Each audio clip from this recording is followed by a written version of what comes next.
આજ તમારે હરખુડાભાઈ મને કે આખા લહણ નું શાક ખાવું એટલે મેં તો પછી 2 મણ લહણ નું શાક બનાવ્યું હો.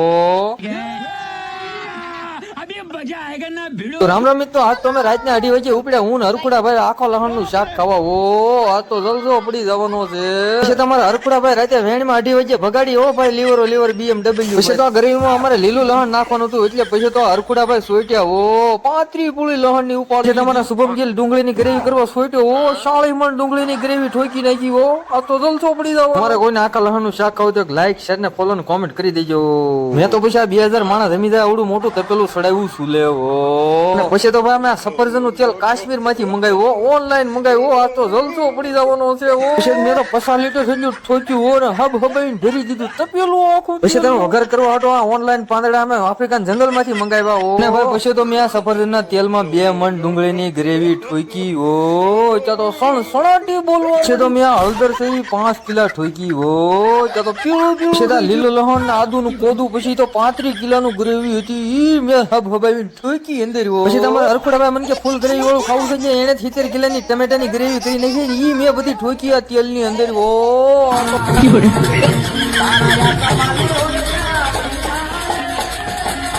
અને પછી તો 3 મણ આખું લહણ અમે ઠોક્યું આ ગ્રેવી ની અંદર. ઓ આ તો જલસો પડી જવાનો છે. આખા લહણ ને શાક ની અંદર મારે એટલું બધું મરચું નાખી દેવું છે ને 2 મણ જેટલું મરચું નાખી દેવું છે. કાન માંથી ધુવાડા નીકળી જવાના. હરખુડાભાઈ આખા પરિસરના રેપ જપ થઈ જાય. હરખુડાભાઈ ને બહુ સ્વાદ લેવા જોઈએ એટલે મેં તો પછી 3 મણ ઠોક્યું આખું સવાણું.